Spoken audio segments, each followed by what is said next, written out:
Olá pessoal, como estão vocês? Meu nome é Daniela Balbina, eu sou contadora e a proposta de reflexão, de pensamento hoje aqui com vocês é sobre dicas de implantação de processos no terceiro setor. Tem contabilidade para o terceiro setor? Tem controladoria? Tem finanças, tem governança, tem compliance e é isso que faz muita diferença para as entidades no terceiro setor. E percebendo isso, eu invisto claramente na expansão da consciência sobre o que são essas organizações e o diferencial que a contabilidade traz para elas. Por isso a justificativa de trazer esse tema aqui para vocês nas trilhas de controladoria e finanças, né? Porque não há como dizer de informação boa se a gente não tem processo, né? Então falar de processo é o nosso tema de hoje e, logicamente, do terceiro setor, para a gente entender o que é esse terceiro setor, né? Então, o terceiro setor ele é composto por um conjunto de organizações de pessoas jurídicas que vêm da união de pessoas físicas para trabalhar em algum serviço em prol de uma coletividade. Vocês percebem que são temas bem genéricos, de modo coletivo. E uma outra informação importantíssima para a gente na contabilidade: toda essa prestação de serviço, todas as ações executadas, elas não têm uma finalidade lucrativa. A gente pode ter realização de atividades econômicas, como o próprio CNPJ permite, né? Que a gente tem lá os nossos códigos de atividades econômicas, então ele existe, mas essencialmente o objetivo não é o lucro. Então os objetivos e finalidades dessas entidades são um trabalho de prestação de serviços assistenciais, de saúde, educacionais, culturais, sobre meio ambiente, para a sociedade de uma forma geral. Então é a sociedade trabalhando em prol dela mesma, né? E por que a gente tem esse nome de entidades que compõem o terceiro setor? O ordenamento jurídico organizou as empresas, as pessoas jurídicas, as organizações, sejam privadas ou públicas, em 3 setores distintos, né? Então, essa organização veio trazer uma clareza sobre quem pertence a cada setor, muito do ponto de vista tanto do direito mesmo, quanto da finalidade, né? Então, para a gente entender melhor, vamos começar no primeiro setor.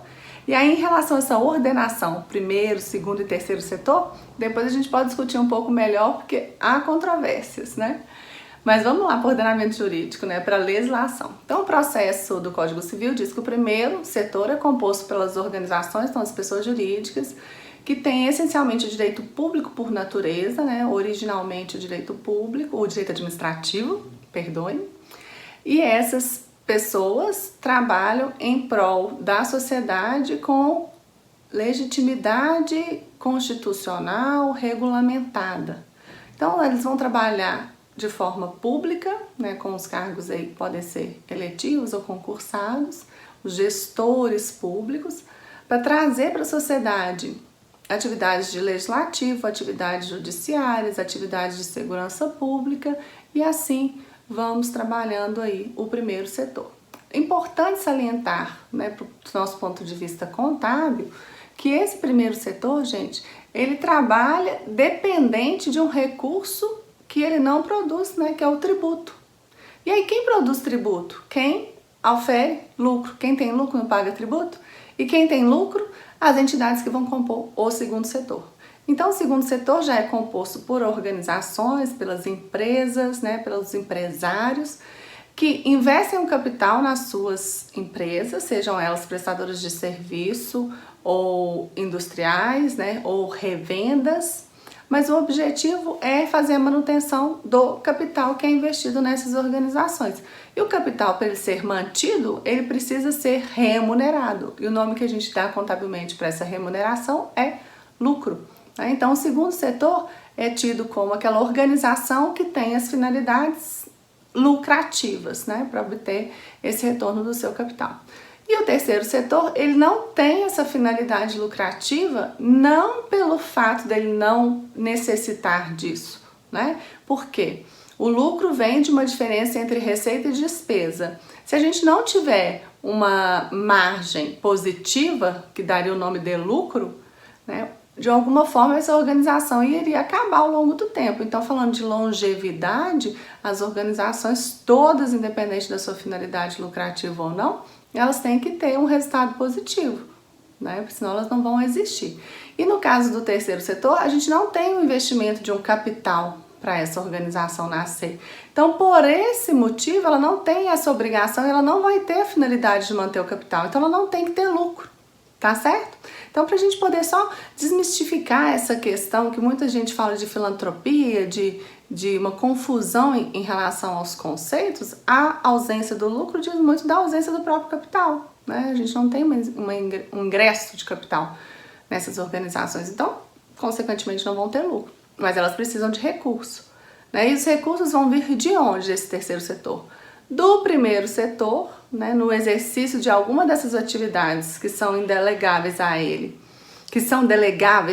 né, tipo educação, saúde, assistência social. Então ele vai contratualizar com as organizações do terceiro setor para fornecer esses serviços para a sociedade, para a coletividade. E o segundo setor também, né, ele também pode fazer por meio de doações, de patrocínio, de contratos, para que esses serviços assistenciais, esses serviços para as coletividades também seja feito. Então, o terceiro setor depende do ponto de vista dos recursos do primeiro e do segundo, e o primeiro e o segundo dependem do terceiro para essa prestação de serviços que vão dizer de responsabilidade social, de manutenção de meio ambiente, dos direitos fundamentais que todo cidadão tem, né, quando nasce. Mas o terceiro setor também é conhecido por alguns denominados apelidos, porque não são conceitos. Quais são eles? ONG, ONG, né? Quem é contador aí está nos assistindo, pode ter sido procurado por muitas organizações que queriam montar uma ONG.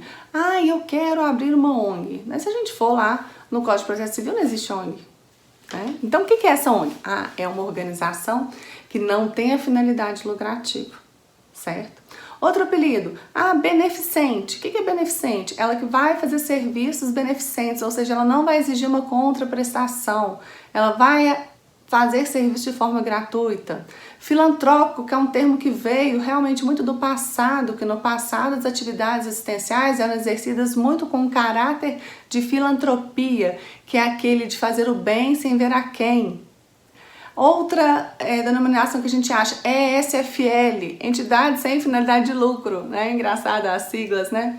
OSC, Organização da Sociedade Civil, que está sendo fortemente utilizado pelo motivo da implantação do marco regulatório, que é uma lei mais específica para o terceiro setor e para o primeiro setor contratualizarem entre si, né, as atividades e a remuneração por essas atividades. Por isso que apareceu essa sigla da OSC. Ok, já sabemos a classificação, por que está no primeiro, no segundo, no terceiro. Vamos focar no terceiro. Quem compõe exatamente, então, esse terceiro setor? O terceiro setor, então, é composto por associações, fundações, partidos políticos, organizações religiosas, cooperativas sociais e entidades sindicais. Então, esses 6 tipos de personalidade jurídica compõem o nosso terceiro setor, ok? Uma diferença básica entre todas elas é em relação à fundação, que para nascer precisa sim ter um patrimônio instituído, tá? Então, a gente não é capital, mas é uma espécie, né? Se a gente fizer uma analogia é o capital, porque ela vai precisar de ter esse patrimônio instituído, porque esse patrimônio em si vai ser uma das finalidades dela, né? Que é a longevidade, a garantia da manutenção desse patrimônio, para que ela possa fazer atividades aí para a coletividade a qual foi vinculado esse patrimônio, certo? As fundações também são monitoradas, tutoriadas pelo Ministério Público, desde a sua criação e na rotina do seu dia a dia. E as demais entidades não têm essa questão da instituição de um patrimônio, nem dessa mentoria, dessa curadoria do Ministério Público. Ok? Deu para dar um panorama aí dessas instituições? Vamos falar um pouco das curiosidades a respeito dessas instituições, né? Para a gente ter uma noção do tamanho que é o terceiro setor hoje no nosso país. Então, o terceiro setor hoje vocês podem pesquisar no mapa das organizações da sociedade civil, que também é um tipo de organização sem finalidade lucrativa, que tem por objetivo fornecer dados e expandir a consciência acerca do terceiro setor. Então, é um mapa georreferenciado, interativo, que você vai abrir, vai ver um mapa do Brasil com os diferentes estados, os diferentes municípios, você vai clicando numas bolinhas que aparecem nesse mapa. Vou colocar aqui um slide, ó, o pessoal vai colocar para vocês verem aí só a carinha aí do mapa, que é super legal para a gente poder pesquisar acerca dessas entidades, né? Quem trabalha, quantas são, qual tipo de atividade principal que são exercidas. E aqui eu trouxe um pouco dessas curiosidades do ponto de vista a quantidade que a gente tem, né? Então a última atualização do mapa trouxe pra gente que no Brasil inteiro a gente tem 820 mil aproximadamente organizações. De onde que o mapa puxa essas informações? Ele puxa essas informações dos nossos sistemas eletrônicos hoje de prestação de contas da Receita Federal, da Previdência Social, do FGTS, né? Então todas as informações que a gente transmite são compiladas pelo mapa para poder serem sistematizadas e apresentadas aqui para a gente poder pesquisar. Então, se eu quiser saber sobre uma entidade lá em Montes Claros ou sobre uma entidade lá no Chuí, a gente consegue pesquisar pelo mapa o nome, o endereço, o que ela faz, né? Os dados que também são trazidos da Receita Federal a partir do Cadastro Nacional da Pessoa Jurídica. Outro dado bem interessante que empregos formais, né, não vamos pensar que o terceiro setor trabalha só com voluntariado. Em termos de empregos formais, o terceiro setor emprega aí 2.305.000 pessoas, além dos voluntários. Então a gente tem também uma mão de obra bem interessante em relação ao terceiro setor. Outra característica bem interessante do terceiro setor, que às vezes se confundem com os apelidos que eu falei de ONG, filantrópica, beneficente, são títulos que são concedidos a muitas entidades que compõem esse terceiro setor. Esses títulos eles vão dizer de benefícios específicos para essas entidades, para contratualizar com o Estado, que era o título de utilidade pública. A gente tinha esse título em nível federal, mas ele foi extinto com a promulgação da Lei 13.019, também conhecida como Marco Regulatório do Terceiro Setor ou das organizações da sociedade civil. E também o título estadual, título de utilidade pública estadual, e o título de utilidade pública municipal. Muitos desses títulos, por serem regionais, têm características específicas, mas em geral, eles facilitavam a contratualização das entidades que tinham essa titulação, porque elas tinham que cumprir alguns requisitos. Então, para prestação de serviço, para os antigos convênios, né, muita gente deve conhecer assim, e também para participar de sorteios em loteria federal, participar de distribuição de itens apreendidos pela Receita Federal. Então, o título de utilidade pública ele tinha alguns desses benefícios, e no âmbito do Estado, para isentar pagamento de IPVA, por exemplo, e no âmbito do município, para isentar alguns pagamentos de IPTU, tá? Então, esses são títulos. Um outro título também muito conhecido do terceiro setor e que muitos contadores conhecem, que nos dão um trabalhinho bem interessante, mas também valorizam muito a nossa profissão e a própria contabilidade, é a questão do certificado de entidade beneficente de assistência social. Esse título é conhecido pelo apelido de SEBAS. O SEBAS ele é concedido a entidades que atuam com atividades de educação, saúde e assistência social somente.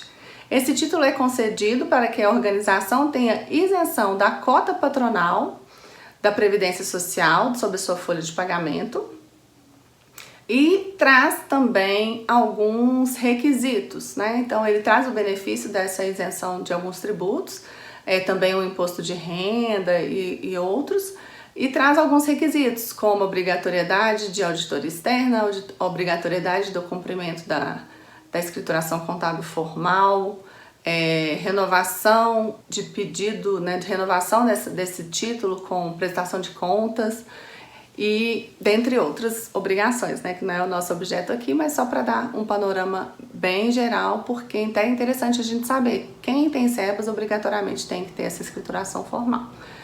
E também o título de OCIP e de OS, que também foram titulações criadas pelos órgãos, né, estaduais, né, federais, municipais, para facilitar também a contratualização em algumas áreas, meio ambiente, saúde, né? A gente vê que a OAS tem uma prerrogativa importante para poder contratualizar na área de saúde, eles estão exigindo essa titulação de OAS para quem está trabalhando com contrato de gestão do SUS. E por aí a gente vai nas especificidades de cada um.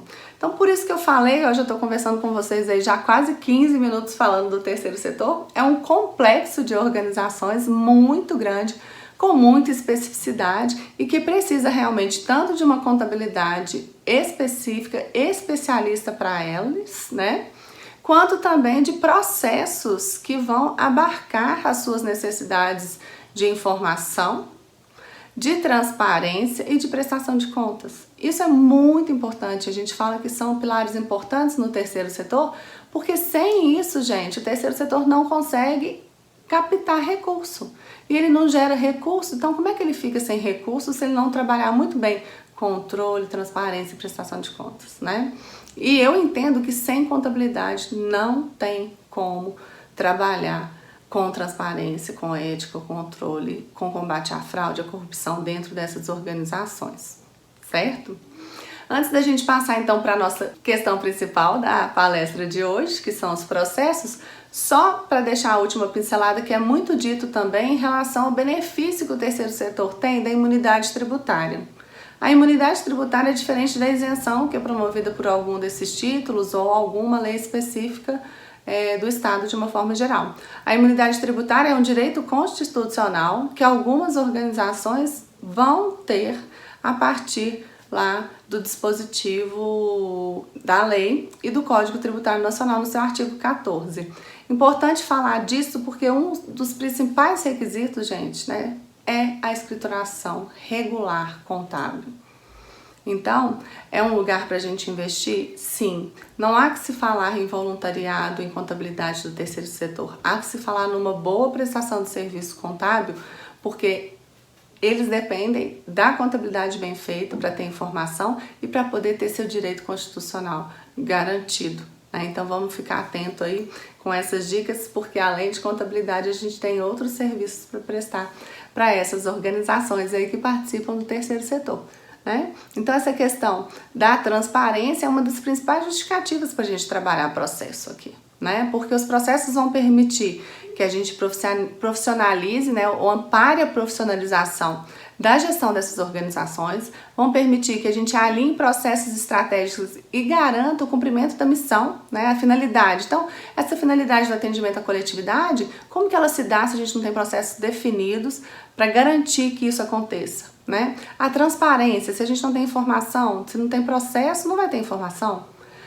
Controle, né? E aí a gente consiga eliminar brechas e vulnerabilidades do ponto de vista da questão da corrupção, né? Isso é bem importante. Então vamos continuar aqui entrando na nossa pauta principal, que são os processos. Então a necessidade de processo vem da necessidade da gente ter essa gestão pouco mais profissionalizada dentro dessas organizações, com ética e transparência, com um principal objetivo que a gente tem que ter em mente, e essa já é uma dica antes da gente entrar em processo. O que a gente tem que conversar com o gestor para entender um pouco mais dessa ferramenta contábil que vai desembocar numa controladoria, do que é importante, do que traz benefício para ele, a principal é essa, né? Da garantia de informação de qualidade, porque sem informação de qualidade, como que ele vai ser transparente, como que ele vai demonstrar as prestações de conta dele, né? E sem isso, ele não consegue captar de recursos, não consegue. Vocês podem ver pesquisas aí, que o que mais a gente tem é que se a gente não tem credibilidade da organização, transparência e prestação de contas, elas não conseguem captar recurso, tá? Por mais que vocês falem, já teve CPI, tem uma desconfiança, tem um preconceito, tem, mas isso vai acontecer uma vez, né? O doador dá o dinheiro uma vez. Se não tiver o cumprimento do projeto, né, da finalidade do projeto, a transparência na demonstração das prestações de contas, não tem dinheiro de novo, certo? Então vamos trabalhar com essa possibilidade de implantação de processos dentro da organização, né? E aí o que é processo? O processo é um conjunto de atividades lógicas que são interrelacionadas. Então, como é um conjunto de atividades, ele vem a denominação de atividade. O que é uma atividade? São ações que ocorrem dentro do processo e as atividades vêm de onde? De tarefas ou operações. Vamos dar um exemplo bacana para a gente entender o que é um processo, ou o que a gente pode chamar de processo, para começar a pensar em como implantar processos ou nessas dicas de implantação de processo? Eu vou trazer aqui para vocês um processo que é aquisição de produtos. Então, para a gente adquirir um produto no terceiro setor especificamente, na sua maioria a gente tem que tentar fazer o quê? Comprar pelo melhor preço, né, o menor preço, e com a melhor qualidade possível, uma vez que a gente está prestando um serviço para terceiro e com dinheiro do terceiro. Para poder executar esse processo, eu vou ter uma série de tarefas que se conjugam em atividades e um conjunto de atividades que a gente denomina processo. Então vamos dar o exemplo de uma tarefa? Orçamento de compras. Então eu vou fazer um orçamento. Esse orçamento ele vai estar composto de quais atividades? Definir bem o produto. Então eu preciso saber exatamente o que eu vou comprar, né? Então vamos falar, por exemplo, que a nossa entidade trabalha com assistência médica. Eu posso comprar um medicamento sem saber exatamente a sua especificação? Não, né? Então eu tenho que definir muito bem qual é esse medicamento. Eu tenho que definir, existe a necessidade de uma marca, né? E aí medicamento é super legal por esse exemplo, por isso. Eu vou estar comprando, posso comprar genérico ou eu tenho que comprar a marca comercial conhecida, né? Então ele tem essa possibilidade, né? Quais os fornecedores, se é um medicamento que tem genérico, por exemplo, então tem vários fornecedores. Quais são os preços praticados? Aí eu vou montar um orçamento para eu poder saber qual é o melhor fornecedor, qual é o melhor prazo de entrega, qual é o melhor produto, qual é o melhor preço. Isso tudo é uma parte do processo de compras, né? Porque eu dei o exemplo de uma tarefa e de uma atividade que está ligada ao orçamento. Mas só o orçamento define o processo de compras? Não. Além de orçamento, depois eu vou ter que fazer um pedido de compra, né? Eu vou ter que comprar o produto, eu vou ter que receber o produto, eu vou ter que conferir esse produto, eu vou ter que colocar em estoque para ele poder ser utilizado. Depois que ele for utilizado, eu vou fazer a cobrança desse produto, por exemplo, no Sistema Único de Saúde, que é o SUS. Então, tá vendo como a gente tem vários processos na organização? E se essas coisas não funcionam, o que vai faltar para o gestor? Gente, que vocês acham se um processo não funciona? Vai faltar informação. Sem informação, há como ter decisão, né? E é engraçado a gente falar de decisão, porque por muitas vezes a gente fica pensando assim, toda justificativa de ferramenta, tanto na contabilidade quanto no financeiro, é sempre essa justificativa. Vai ser útil para o processo de tomada de decisão, né? Mas com esse exemplo de compra, né? Com esse exemplo desse processo que eu dei de compras, a informação, gente, é a coisa mais útil. Se eu não souber esses dados simples que eu disse aqui, a gente não consegue definir qual produto que você vai comprar. Então, quando a gente fala dessa ferramenta que apoia ou que permite a tomada de decisão, é nesse aspecto simples mesmo, né? A gente não precisa levar lá para um nível estratégico muito grande da tomada de decisão. A rotina, né, das atividades, das tarefas, ela necessita o tempo inteiro de tomada de decisão, né? Então não dá pra gente parar para pensar que é balela a questão da justificativa da tomada de decisão. Mas eu concordo com vocês que muitas vezes não é justificativa suficiente para a gente convencer nossos clientes e nossos gestores das organizações a adotarem processos mais profissionais para conduzirem a gestão da sua entidade, né? E aí, outra justificativa bem interessante que a gente tem aqui, que é bem válida, é a questão do combate à fraude, combate à irregularidade e a desvios, combate à possibilidade de corrupção e garantia de informação para prestação de conta, controle e transparência. Por quê? Sem isso a gente não tem captação de recursos, sem recursos a gente não tem entidade, ela não presta nenhum serviço. Então não adianta a gente ficar lutando contra uma gestão se a gente não tem processo, né? Então todo esse conjunto de princípios, métodos, procedimentos que vão compor os processos, eles são muito importantes para garantir os objetivos da organização, objetivos de algum projeto, né? No terceiro setor a gente trabalha muito com projeto, a gente capta recursos para projetos específicos. Então os projetos eles têm entregas, produtos, para a gente garantir a entrega desses produtos ou desses serviços. Se não tiver processo, não sai. Então, vocês querem mais justificativa aí para a gente trabalhar com o processo? Às vezes nem só no terceiro setor, né? Às vezes nas próprias organizações do segundo setor, que a gente está vendo agora nessa crise que a gente está vivendo em decorrência de uma pandemia, como quem não tem processos muito bem colocados está passando aperto, né? Então, a implantação de processos que vão desembocar aí no controle interno, na controladoria, mas antes da controladoria, na contabilidade, ela é muito importante. E aí outra pergunta que costuma vir para mim também é destinada aos escritórios de contabilidade, desculpa gente, as empresas de contabilidade, né? Eu tô muito antiga. A gente fala hoje que é uma empresa de contabilidade, a gente não tem escritório. Então as empresas de contabilidade, que elas são terceiras às organizações, elas ficam muito refém da informação. E o objetivo de eu estar falando aqui para vocês nesse pensar contabilidade é pensar nessas novas alternativas que a gente tem de fazer contabilidade, que não é só fazer débito e crédito, não é só pegar a informação e colocar dentro do sistema de dados, né? É justamente trabalhar processos para que a gente garanta que lá o produto final que a gente vai entregar, ele realmente seja útil, né? Ele realmente faça diferença na organização, e vocês podem ter certeza que ele faz diferença na organização, né? Um processo que vai desembocar em controles internos, na controladoria, que é esse, né, conjunto de controles internos que a gente consegue implantar com o objetivo da gente ser o gestor estratégico da informação na organização, ele também tem limitação, né? Por mais que a gente tenha a justificativa de combate à fraude e tal, ele às vezes não é suficiente para poder fazer toda a expectativa que uma organização vai ter. Porque a gente tem que lembrar também de um fator importante, que vai ser a nossa primeira dica de processo, que são pessoas. As pessoas que estão ali executando as tarefas e executando as atividades que compõem os processos.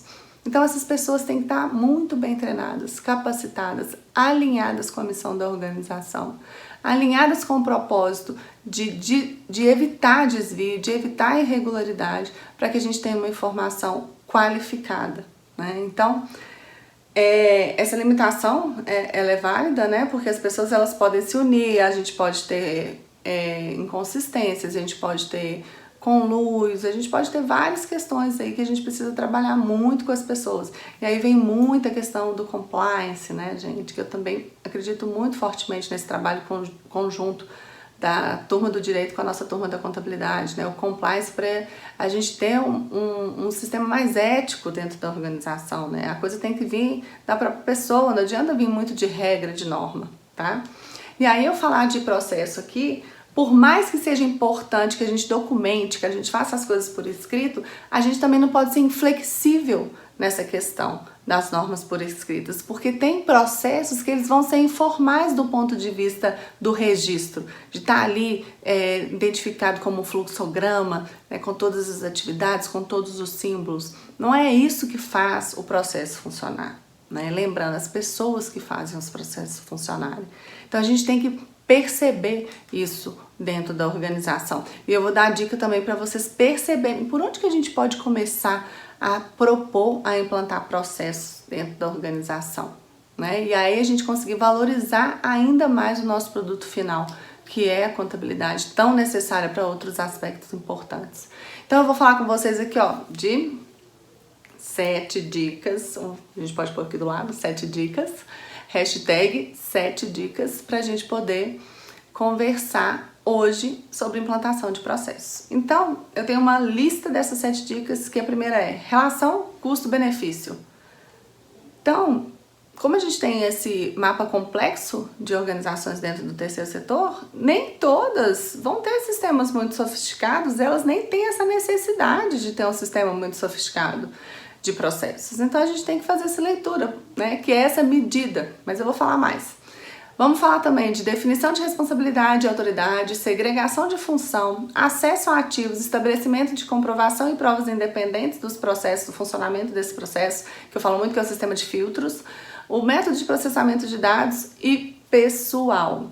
E aí eu falei dessa lista para vocês e eu já antecipei a primeira dica, né? Essa lista é uma lista acadêmica, vocês vão ter bibliografia disso ao final da palestra, que eu sempre dou bibliografia de tudo que eu tô falando aqui para vocês. E na lista dos acadêmicos, o pessoal sempre está aparecendo em último lugar. como eu tô aqui, eu tô fazendo a palestra para vocês e meu objetivo é dica prática, nós vamos trazer o pessoal para o primeiro lugar. Então, é o primeiro ativo que a gente tem que trabalhar dentro da organização. Pessoas. As organizações do terceiro setor, então, gente, não tem como a gente esquecer das pessoas, não tem como não trabalhar com as pessoas, porque as pessoas que fazem o trabalho, as pessoas fazem isso de forma remunerada, as pessoas fazem isso de forma voluntária.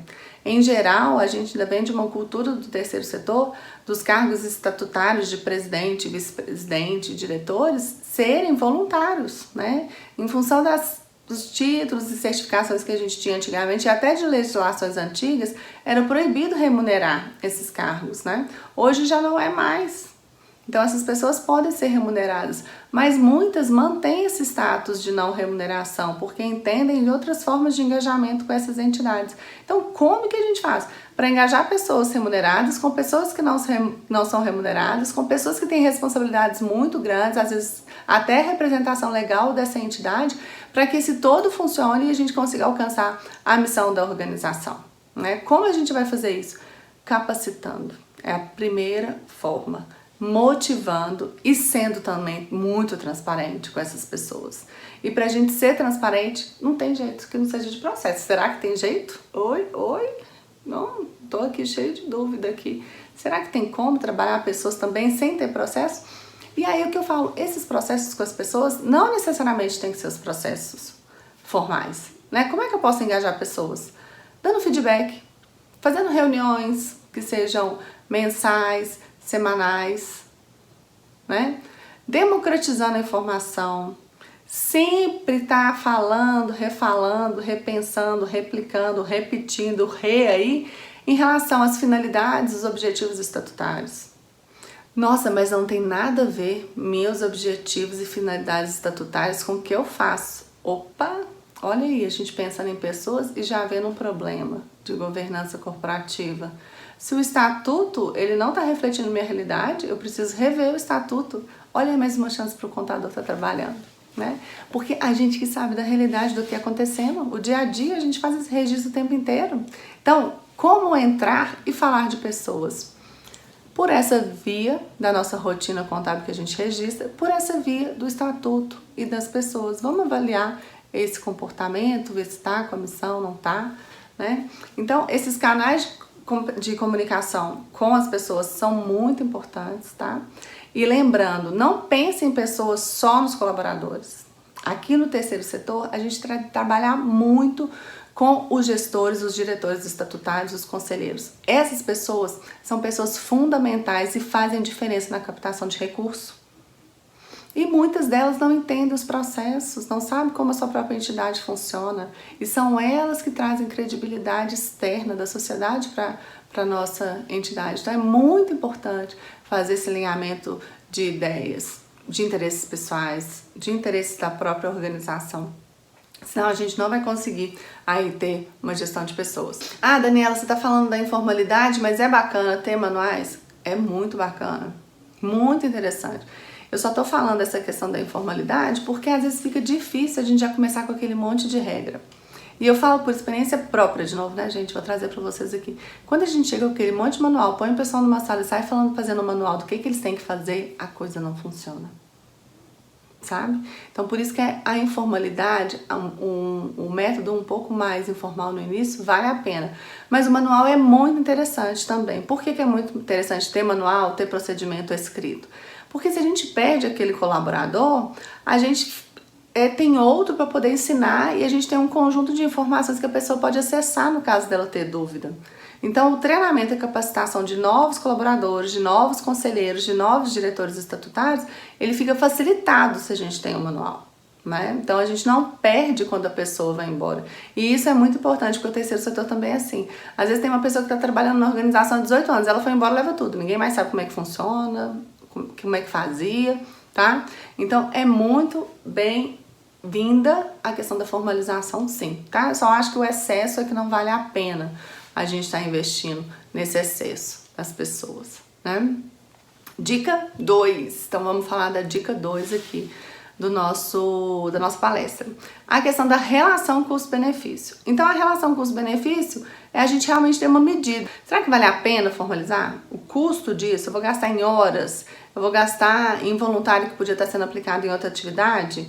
Então, essa questão da relação custo-benefício, ela consiste na redução de risco de falha e garantia do cumprimento do objetivo. Então, o quanto eu vou estar alavancando, eu vou estar cumprindo mais o objetivo, implantando esse processo para a gente ver se ele vai valer a pena mesmo ser implantado, né?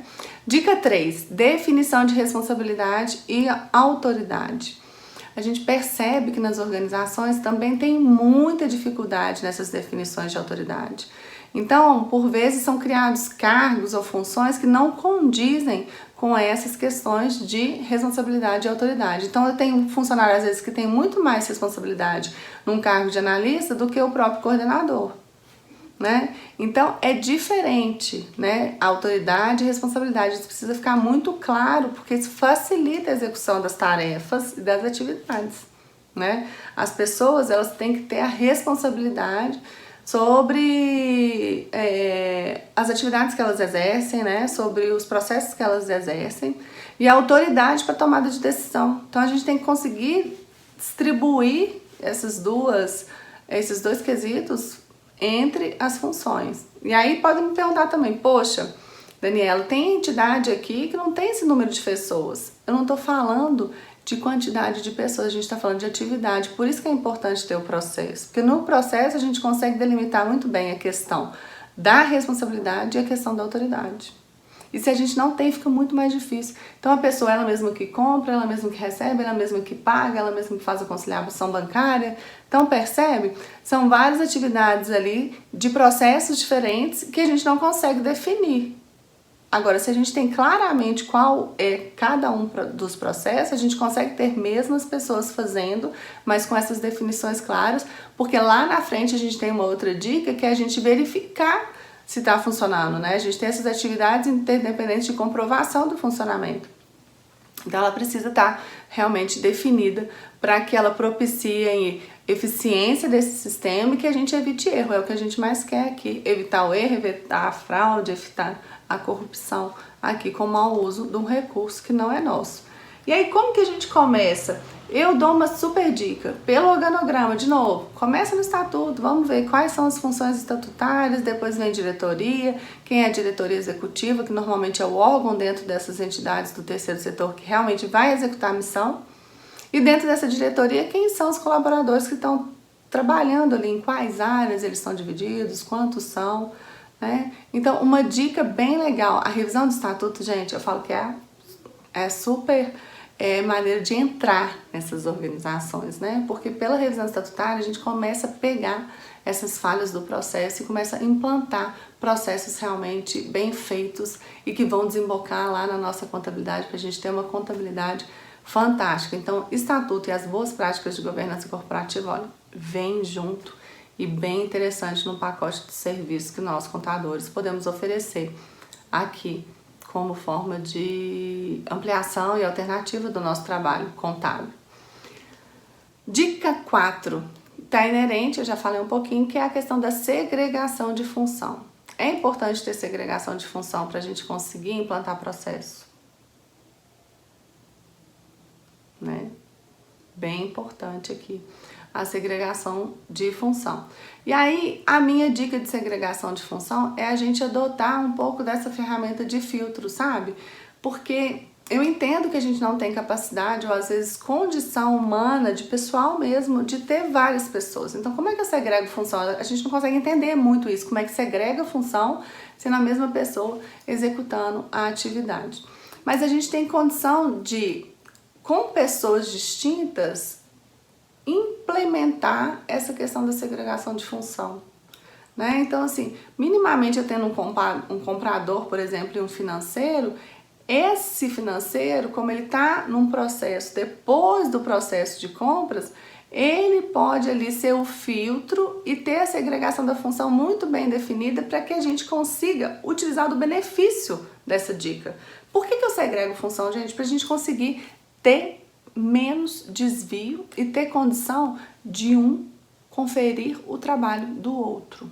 E aí é um cuidado danado com a segregação, porque eu não estou sendo dedo duro. Eu estou conferindo o trabalho de forma a permitir a melhoria contínua desse processo e garantir controle, transparência, né, para que a gente consiga todos trabalharmos de forma ética e de forma tranquila, né? Se eu tenho certeza que meu colega que faz um processo que eu vou depender dele está sendo bem feito, eu fico mais tranquilo. Assim como o colega que está depois de mim e assim como uma contabilidade que está terceira, que tem certeza da execução desse processo, ela vai saber que o dado que vai chegar para ela trabalhar é confiável, né? Que ela vai poder produzir uma contabilidade de boa qualidade lá na frente. Né? Então, de uma forma geral, esse sistema de controladoria ele consegue ler isso, né? E permitir essas adequações necessárias para que a gente consiga ter essa flexibilidade, a gente consiga ter uma pessoa que não vai ter uma autoridade completa sobre vários processos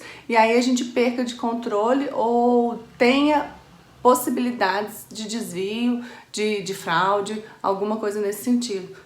Então, é muito interessante a gente pensar nisso, principalmente para as entidades que vão trabalhar com recursos públicos, né? O recurso público a gente tem que ter um cuidado redobrado de trabalhar com ele, porque o fato dele ter mudado de mão, que eu falo, sair lá do estado, sair do município, da esfera federal e vir para a mão da organização, da sociedade civil, ele não deixou de ser dinheiro público, então ele tem que ter toda a tratativa que está definida na legislação.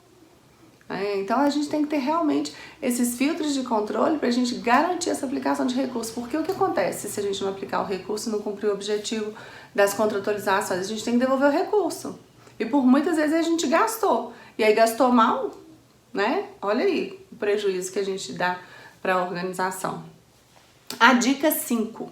A dica 5 a gente vai estar falando de acesso aos ativos. Por que também temos que ter esse cuidado com acessos aos ativos? Porque a maioria dos ativos da nossa organização, eles vieram por meio de recursos de terceiro, de doações, das parcerias, de contratos tanto com entidades privadas quanto entidades públicas. E aí, eu não sei se vocês já trabalham com entidade de terceiro setor, se tem muito colega aí que trabalha, que a gente faz um registro lá de um ativo no imobilizado e aí chega no fim do projeto, por acaso a gente tem que devolver. Cadê o bem, gente? Onde que ele foi parar? Quem estava utilizando? A gente estava usando para um projeto, mas precisou de usar no outro, a gente emprestou. Isso acontece muito com computador, com veículo, com vários itens que a gente compra. Então, esse acesso aos itens do imobilizado vem de um regramento interno que a gente tem que ter. Então, como que a gente lida com isso? Quem pode acessar? Quem é o responsável? É o líder do projeto? É o diretor institucional? É o diretor administrativo? Porque a pessoa tem que dar conta desses ativos. Muitos dos projetos a gente tem que devolver recursos, esses recursos comprados. Eles voltam para a União, eles voltam para o Estado, eles voltam para o município. Tem projeto educacional, por exemplo, a gente vai trabalhar numa escola pública. Aí a gente faz aquisição de material para a escola pública. O material depois vai ficar lá, mas ele foi comprado em nosso nome. Então esse acesso ele é muito importante para garantir a longevidade, o retorno, a devolução desse ativo. Então esse é um processo muito importante, uma dica muito importante que a gente tem que ver aqui. Aí voltamos lá também no nosso exemplo inicial do processo de compras. Então a responsabilidade pela compra é do comprador ou pode ser até do financeiro conjugado se ele fizer mais de uma atividade, mais de um processo. Mas quem é a responsabilidade da guarda, da manutenção, desse bem? Já pensaram sobre isso, Importante ter essa questão dos ativos, para não ficar rodando de mão em mão. A dica 6 vai do estabelecimento de comprovações e as provas independentes. O que é isso? Comprovar que o processo está sendo bem feito. Então, um processo para ele ser bom, para ele ter adesão, para ele ter sustentabilidade, a gente também tem que ter os pontos de aferição. E como que são os pontos de aferição? Como que a gente pode fazer os pontos de aferição na prática? Qual que é a dica, Daniela? A dica é a gente conseguir, por exemplo, ter processos de conferência, atividades de conferência aí. E a conferência é um conferindo com seu controle. Então, por exemplo, a gente tem o financeiro com o saldo de contas a pagar. É interessante que a contabilidade também tenha uma relação lá semelhante para que possa confrontar essas informações, esses dados, né?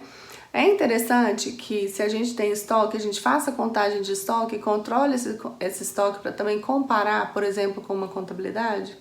É interessante que um processo de compras, que é o nosso exemplo que a gente fez, o pedido de compra com a aprovação dessa compra vá junto com a nota fiscal para que o financeiro faça a conferência, que lá o processo de compra que não foi realizado por ele foi bem feito, né? Então esse exemplo que eu trago do processo de compras, ele é bem simples, acho que é de fácil entendimento e a gente consegue visualizar todas essas dicas para a implantação do processo, né? Então não necessariamente eu tenho que ter ali uma auditoria. O melhor dos mundos era a gente ter uma auditoria interna e o melhor dos mundos uma auditoria externa que ia fazer essa aferição, esse teste, essa averiguação. Mas muitas entidades não têm condição de fazer. E isso é importante para a gente na contabilidade, de novo, para garantir uma qualidade de informação. Então, estabelecer essas formas de comprovação é bem interessante, né? Pode, de novo, ser formal ou informal, né? Porque eu posso estar capacitando o financeiro, por exemplo, olha, você só vai fazer o pagamento se o pedido tiver aprovado. Necessariamente eu tenho que escrever isso, gente. Pode ser que no início eu tenha que escrever, mas isso tem que fazer parte da cultura, tá? A questão que eu falo da informalidade aqui não é ficar fazendo do jeito que quiser, não. É virar uma cultura dentro da organização de forma que eu não precise ter regra nas paredes, sabe? Nossa, põe aqui, pá! Tem que fazer assim, tem que ter um manual assim, tem que andar com o manual assado, a pessoa tem que saber o manual de cor, qual é a página. Isso não funciona. Vai funcionar a partir do momento que o processo é internalizado pelas pessoas. Aí funciona. É a melhor das dicas que a gente tem hoje, tá? Dica 7. Métodos de processamento de dados. E aí eu vou falar uma coisa inédita que vocês não vão acreditar. Vocês vão estar esperando, nossa, Daniela vai falar de um sistema RP super top. Não, sabe o que eu vou falar? Um primeiro método de processamento de dados, que é nosso dos contadores e muitas vezes a gente não dá valor. Plano de contas. Será que vocês me escutaram? Segredo. Plano de contas. É o primeiro método de processamento. Porque o que é o plano de contas, gente? Vamos relembrar lá da nossa época de formação contábil, ou se tiver muito estudante aí, né? A gente escuta falar às vezes do plano de contas e não dá valor. Ele é um agrupamento de todas as contas que a gente vai utilizar para aquela organização e que ela é muito específica. Então não pode ser qualquer agrupamento, tem que ser um agrupamento que vá atender a missão, as atividades que ela exerce, né? E ainda atender a legislação e as normas contábeis, porque a gente tem norma contábil no terceiro setor, né? Então esse grupamento ele é muito característico, eu chego a dizer, pessoal de cada organização. Então não tem um modelo, um padrão que a gente possa replicar. Isso não funciona. Então isso é o primeiro método de processamento de dados. E até é interessante a gente relembrar dele, porque a gente pode ter o melhor sistema de gestão do mundo, né? Eu podia falar vários aqui, vocês conhecem aí, mas não vou fazer propaganda de ninguém. A gente consegue implantar sistema de gestão integrado se a gente não tem plano de contas? Não consegue, nem o processo de compra. Até o processo de compras eu tenho que ter um modelo de plano de contas já no sistema. Por quê? Se eu estou fazendo aquisição de determinado produto, eu tenho que saber se ele vai ser para o consumo, se ele vai ser para custeio, se ele vai ser para investimento. E aonde que eu defino isso? No plano de contas. Então, o plano de contas é a amarração toda do processo que a gente faz do ponto de vista formal. Então, plano de contas, esse sim tem que estar formalizado. Esse tem que passar por um crivo e tem que ter um processo, um PDCA, processo de desenvolvimento, melhoria contínua, sempre, porque as coisas vão mudando. Então, mudou o estatuto, fez revisão do estatuto, faz revisão de plano de contas também. E aí, gente, é uma dica 7 aqui de implantação de processo, mas é outra dica para a gente melhorar relacionamento com os nossos clientes do terceiro setor, né? Então, às vezes, estudar o plano de contas ou entender uma melhoria nesse plano de contas para o nosso cliente é entrar para poder falar de processo, é chance para entrar para poder falar de capacitação de pessoas, é chance de entrar para poder estar fornecendo, oportunizando para o seu cliente essa questão de uma controladoria, né? Que não é uma contabilidade simplesmente. Então, o plano de contas, eu tô falando muito então, né? Mas continuemos aí na nossa palestra com essa autocrítica do momento. O plano de contas, ele é uma ferramenta única e ela é diferencial. O contador muitas vezes não dá valor para o plano de contas porque a gente recebe aqueles planos de conta padrão dos próprios sistemas e a gente não debruça sobre ele. Ele vai ser um diferencial para a sua contabilidade, você pode ter certeza, né? E aí dicas rapidíssimas aqui, que o nosso tempo está chegando ao fim, sobre planos de contas. No terceiro setor a gente tem algumas regras específicas de terminologia que a gente tem que usar para recursos que são de livre utilização e para recursos que vêm carimbados ou não são de livre utilização, que a gente diz. Esse carimbo porque ele está sendo revertido para a organização para estar fazendo algum projeto, né? Então ele tem que ser usado somente naquele projeto, ele tem que ser usado somente naquele programa. Então esse recurso, no plano de contas, ele tem que receber uma nomenclatura específica e todas as contas que se relacionam com ele, seja as contas de disponibilidade, seja as contas de contas a receber, de ativo de investimento, de passivo circulante, todas têm que vir com um acréscimo na terminologia de com restrição. E essas contas formam um balanço adicional dentro da nossa contabilidade, né? Então essas contas elas também fecham, é muito legal fazer isso na contabilidade e a gente demonstrar isso. Além disso, a gente tem as gratuidades que também tem que ser demonstradas, né? O voluntário também tem que ser demonstrado. Então são itens importantes e precisam aparecer no plano de contas e isso você não consegue copiar de um plano de conta padrão empresarial para o terceiro setor. E faz toda a diferença, seja em qualquer ponto de vista da organização, seja na prestação de contas, seja para quem é de fora, seja para o auditor, tá? Faz muita diferença disso. Então, esse conjunto de dicas para a gente poder implantar processos é para que a gente tenha o quê? Uma controladoria. E isso, gente, eu falo que hoje é a menina dos meus olhos e tem que ser a menina dos olhos de todo contador. Porque sistema de dados, a gente tem vários, mas os sistemas de dados, e muita gente se preocupa com isso, com a tecnologia, que isso vai acabar com a nossa profissão, eu falo que nem de longe vai acabar com a nossa profissão, a tecnologia.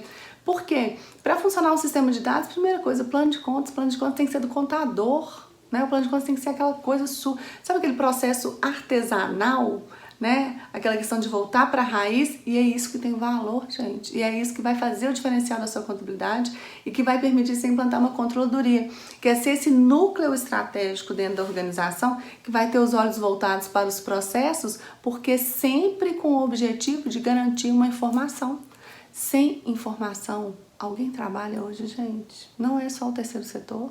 A gente está vivendo um momento super complicado, agora complexo, e o que a gente está mais buscando, o que a gente está mais vendo é informação sendo compartilhada, informação sendo exigida. Então a informação do perfil do seu cliente, a informação das necessidades do seu cliente, né? Então essa controladoria vai permitir a gente evoluir do nível de processo para que a gente efetivamente tenha controles internos na organização. E aí sofisticar um pouco mais, que é falar de controle preventivo, controle corretivo, controle detectivo. A gente só consegue chegar realmente a ter uma controladoria depois que a gente tem o processo implantado. Porque o processo vai exigir controles, né? Os controles, sabe aquela dica lá? Acho que foi a dica 5 ou 6 que eu falei, dos filtros de aferição, saber se o negócio está funcionando, a gente começa a falar de controle. E pensa que maravilha a gente ter dentro da nossa contabilidade esses 3 tipos de controle, né? São medidas excelentes para a gente e para o gestor. E para o empresário também fica a dica para quem não é do terceiro setor e que a gente pode fazer, ampliar. A gente está falando muito aí de trabalhar com a ponta, com a origem dos recursos, com o financeiro para facilitar a vida de informação para a contabilidade, mas eu entendo a controladoria como uma ferramenta muito mais ágil, muito mais potente, de muito mais resultado para a gente aqui na contabilidade, né? Então, o pensar contabilidade é conseguir enxergar o que a gente pode fazer com as ferramentas que a gente já tem, né? Que a gente já conhece e que a gente não dá valor. Vocês iam pensar que eu ia valorizar tanto o plano de contas assim? Então, assim, é a dica especial e com ela eu fecho para vocês esse conjunto de dicas sobre implantação de processos no terceiro setor. Então, vamos estar aí trabalhando, esquecendo um pouco, né, dos conceitos que a gente tem aí que aprendeu ao longo da nossa vida acadêmica e carreira de processo de tomada de decisão. A preocupação aqui é combate a desvio, combate à irregularidade, combate à fraude, porque isso vai permitir que a organização tenha mais recursos, né? Que ela consiga captar mais recursos, consiga demonstrar sua transparência, aplicação do recurso corretamente. Isso é o melhor dos mundos, falando aqui de terceiro setor que depende desse recurso que ele não produz, né?